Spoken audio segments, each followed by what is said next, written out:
নমস্কার, Bengali classics by Supriya চ্যানেলের এই বিশেষ অডিও বুক সিরিজে আমি সুপ্রিয়া শোনাতে চলেছি বিশ্বকবি রবীন্দ্রনাথ ঠাকুরের অমর সৃষ্টি গল্পগুচ্ছ। রবীন্দ্রনাথের প্রতিটি গল্প যেন এক একটি জীবন্ত চিত্র, যেখানে মন, সমাজ, ভালোবাসা, বিচ্ছেদ, জীবন ও মৃত্যু সব কিছুর এক অপূর্ব ছোঁয়া মেলে। এই গল্পগুলো কেবল সাহিত্য নয়, এগুলি অনুভব, চিন্তা ও চেতনার এক গভীর যাত্রা। আসুন কণ্ঠের মাধ্যমে রবীন্দ্র সাহিত্যের মাধুর্যকে অনুভব করি এবং ডুবে যাই বাংলা সাহিত্যের সোনালী অধ্যায়ে। ভালো লাগলে চ্যানেলটি সাবস্ক্রাইব করবেন আর কমেন্টে জানাবেন আপনার মতামত ও অনুভব। চলুন শুরু করি আজকের গল্প পোস্টমাস্টার। প্রথম কাজ আরম্ভ করিয়াই উলাপুর গ্রামে পোস্টমাস্টারকে আসিতে হয়। গ্রামটি অতি সামান্য, নিকটে একটি নীলকুঠি আছে, তাই কুঠির সাহেব অনেক জোগাড় করিয়া এই নূতন পোস্ট অফিস স্থাপন করাইয়াছে। আমাদের পোস্টমাস্টার কলিকাতার ছেলে। জলের মাছকে ডাঙায় তুলিলে যেরকম হয়, এই গণ্ডগ্রামের মধ্যে আসিয়া পোস্টমাস্টারেরও সেই দশা উপস্থিত হইয়াছে। একখানি অন্ধকার আটচালার মধ্যে তাহার আপিস, অদূরে একটি পানাপুকুর এবং তাহার চারিপাড়ে জঙ্গল। কুঠির গোমস্তা প্রভৃতি যে সকল কর্মচারী আছে, তাহাদের ফুরসত প্রায় নাই এবং তাহারা ভদ্রলোকের সহিত মিশিবার উপযুক্ত নহে। বিশেষত কলিকাতার ছেলে ভালো করিয়া মিশিতে জানে না। অপরিচিত স্থানে গেলে হয় উদ্ধত, নয় অপ্রতিভ হইয়া থাকে। এই কারণে স্থানীয় লোকের সহিত তাহার মেলামেশা হইয়া উঠে না। অথচ হাতে কাজ অধিক নাই। কখনো কখনো দুটো একটা কবিতা লিখিতে চেষ্টা করেন।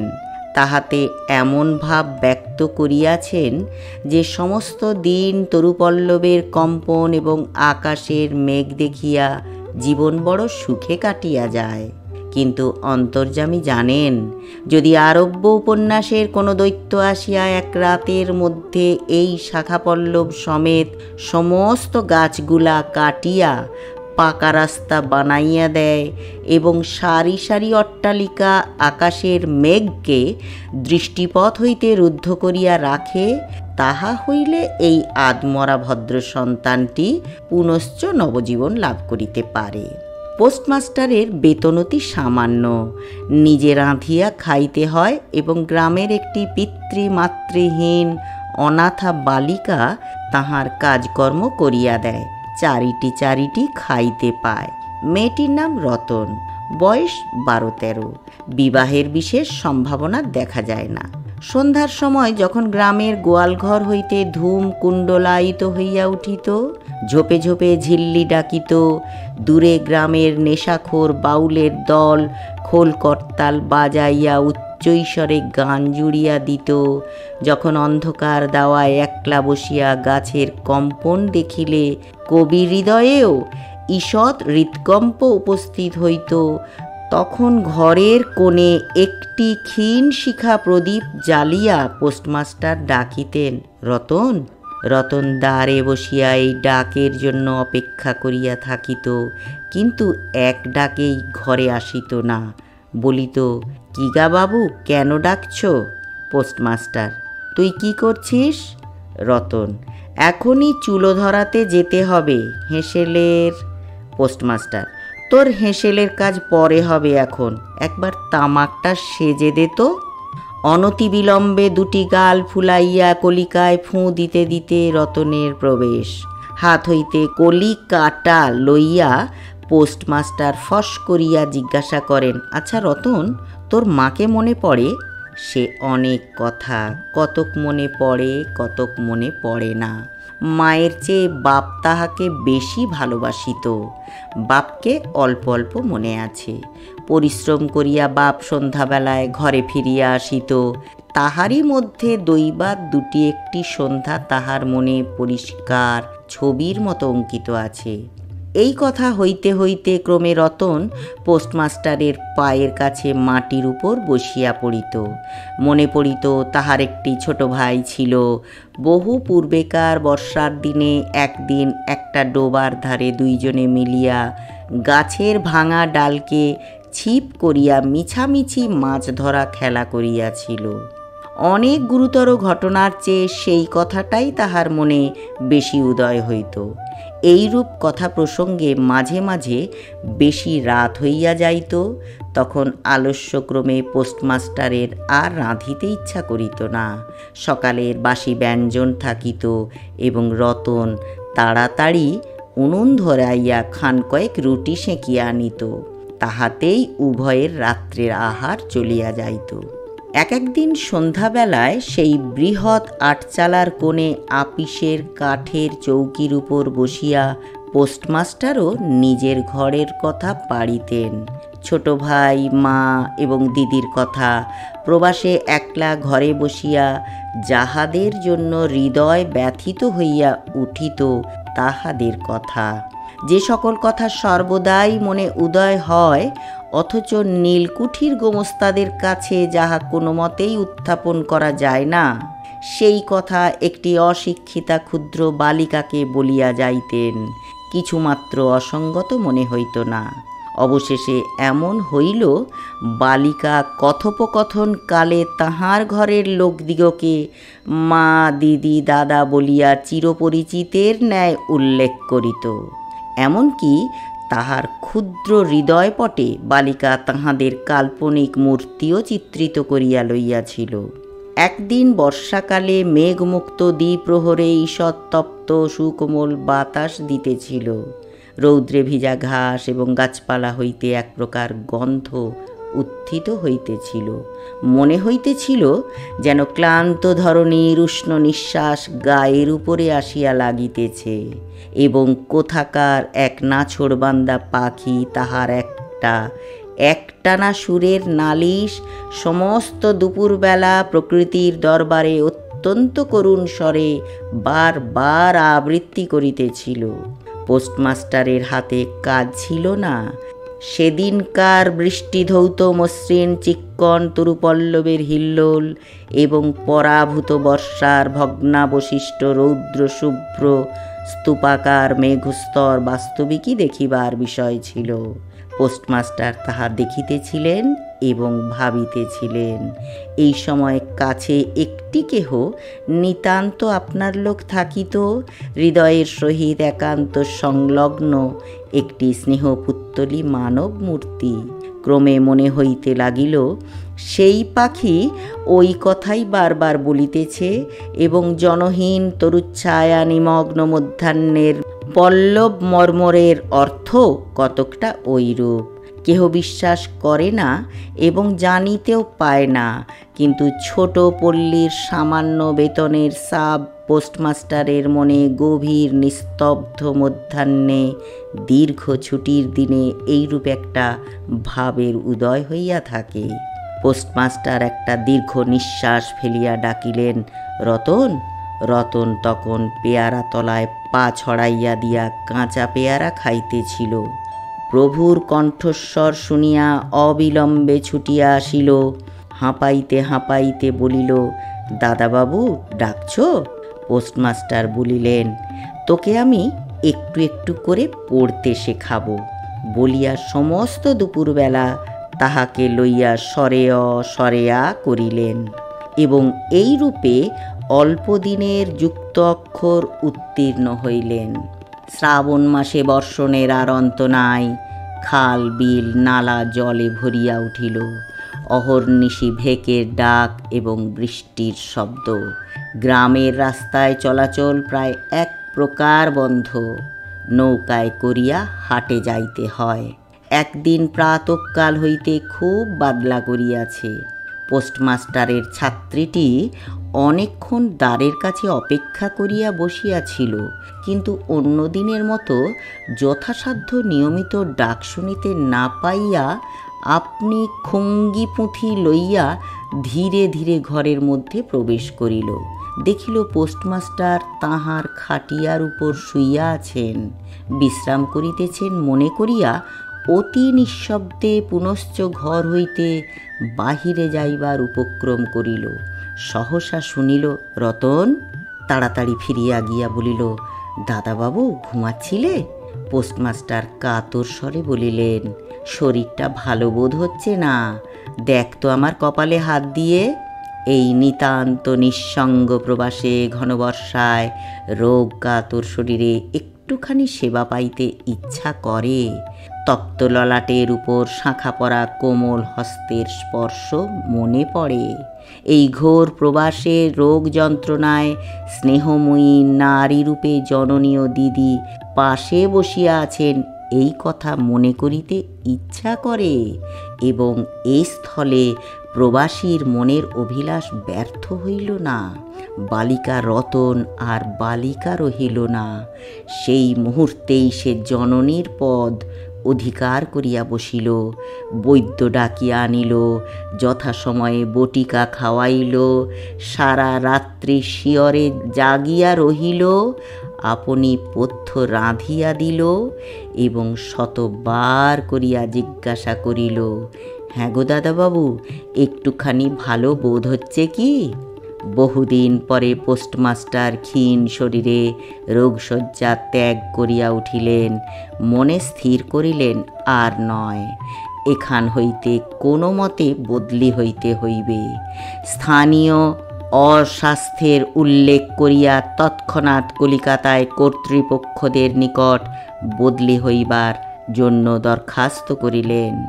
রোগ সেবা হইতে নিষ্কৃতি পাইয়া রতন দ্বারের বাহিরে আবার তাহার স্বস্থান অধিকার করিল, কিন্তু পূর্ববৎ আর তাহাকে ডাক পড়ে না। মাঝে মাঝে উঁকি মারিয়া দেখে পোস্টমাস্টার অত্যন্ত অন্যমনস্কভাবে চৌকিতে বসিয়া অথবা খাটিয়ায় শুইয়া আছেন। রতন যখন আহ্বান প্রত্যাশা করিয়া বসিয়া আছে, তিনি তখন অধীর চিত্তে তাহার দরখাস্তের উত্তর প্রতীক্ষা করিতেছেন। বালিকা দ্বারের বাহিরে বসিয়া সহস্রবার করিয়া তাহার পুরানো পড়া পড়িল, পাছে যেদিন সহসা ডাক পড়িবে সেদিন তাহার যুক্ত অক্ষর সমস্ত গোলমাল হইয়া যায়, এই তাহার একটা আশঙ্কা ছিল। অবশেষে সপ্তাহখানেক পরে একদিন সন্ধ্যাবেলায় ডাক পড়িল। উদ্বেলিত হৃদয়ে রতন গৃহের মধ্যে প্রবেশ করিয়া বলিল, দাদাবাবু আমায় ডাকছিলেন? পোস্টমাস্টার বলিলেন, রতন, কালই আমি যাচ্ছি। রতন, কোথায় যাচ্ছ দাদাবাবু? পোস্টমাস্টার, বাড়ি যাচ্ছি। রতন, আবার কবে আসবে? পোস্টমাস্টার, আর আসব না। রতন আর কোনো কথা জিজ্ঞাসা করিল না। পোস্টমাস্টার আপনি? তাহাকে বলিলেন, তিনি বদলির জন্য দরখাস্ত করিয়াছিলেন, দরখাস্ত নামঞ্জুর হইয়াছে, তাই তিনি কাজে জবাব দিয়া বাড়ি যাইতেছেন। অনেকক্ষণ আর কেহ কোনো কথা কহিল না। মিটমিট করিয়া প্রদীপ জ্বলিতে লাগিল এবং এক স্থানে ঘরের জীর্ণ চাল ভেদ করিয়া একটি মাটির সরার উপর টপ টপ করিয়া বৃষ্টির জল পড়িতে লাগিল। কিছুক্ষণ পরে রতন আস্তে আস্তে উঠিয়া রান্নাঘরে রুটি গড়িতে গেল। অন্য দিনের মতো তেমন চটপট হইল না।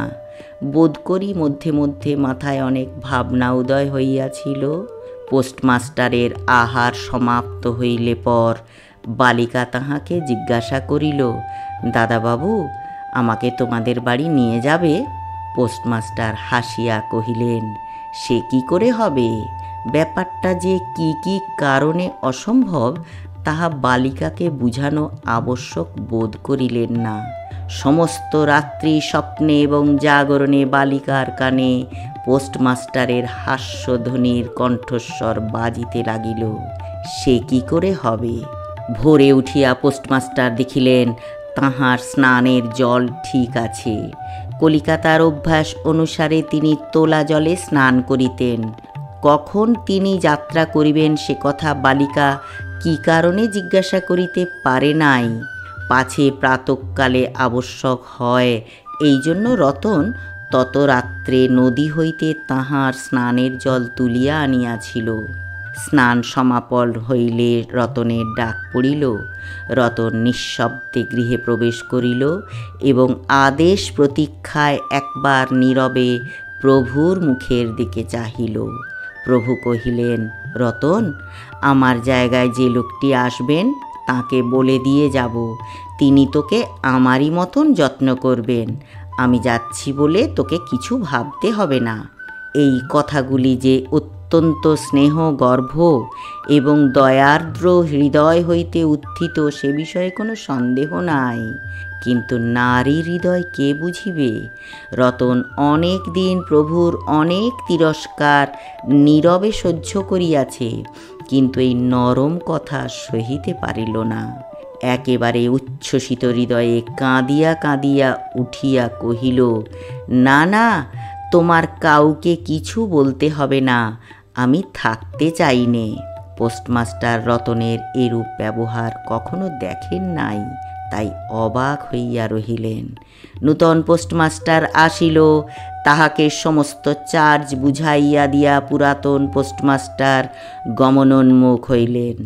যাইবার সময় রতনকে ডাকিয়া বলিলেন, রতন, তোকে আমি কখনো কিছু দিতে পারিনি, আর যাবার সময় তোকে কিছু দিয়ে গেলুম, এতে তোর দিন কয়েক চলবে।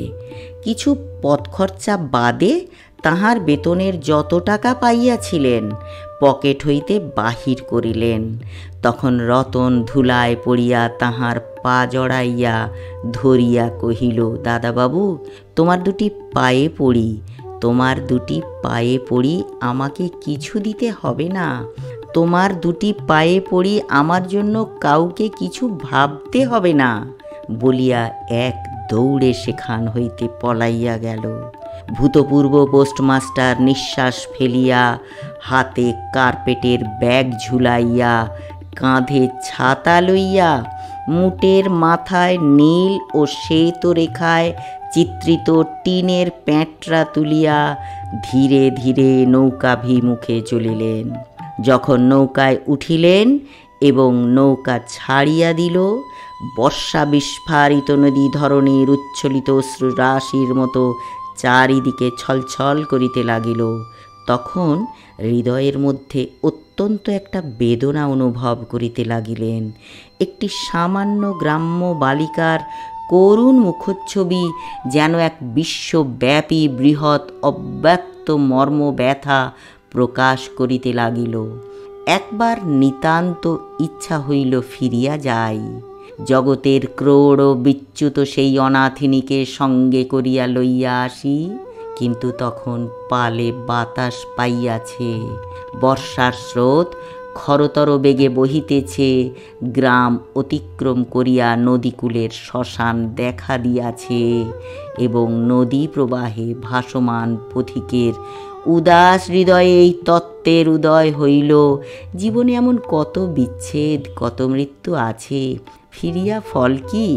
পৃথিবীতে কে কাহার? কিন্তু রতনের মনে কোনো তত্ত্বের উদয় হইল না। সে সেই পোস্ট অফিস গৃহের চারিদিকে কেবল অশ্রুজলে ভাসিয়া ঘুরিয়া ঘুরিয়া বেড়াইতেছিল। বোধ করি তাহার মনে ক্ষীণ আশা জাগিতেছিল, দাদাবাবু যদি ফিরিয়া আসে। সেই বন্ধনে পড়িয়া কিছুতেই দূরে যাইতে পারিতেছিল না। কিন্তু হায় বুদ্ধিহীন মানব হৃদয়, ভ্রান্তি কিছুতেই ঘোচে না। যুক্তিশাস্ত্রের বিধান বহু বিলম্বে মাথায় প্রবেশ করে। প্রবল প্রমাণকেও অবিশ্বাস করিয়া মিথ্যা আশাকে দুই বাহু পাশে বাঁধিয়া বুকের ভিতরে প্রাণপণ জড়াইয়া ধরা যায়। অবশেষে একদিন সমস্ত নাড়ি কাটিয়া হৃদয়ের রক্ত শুষিয়া সে পলায়ন করে। তখন চেতনা হয় এবং দ্বিতীয় ভ্রান্তি পাশে পড়িবার জন্য চিত্ত ব্যাকুল হইয়া ওঠে। ধৈর্য ধরে এতক্ষণ শোনার জন্য অশেষ ধন্যবাদ।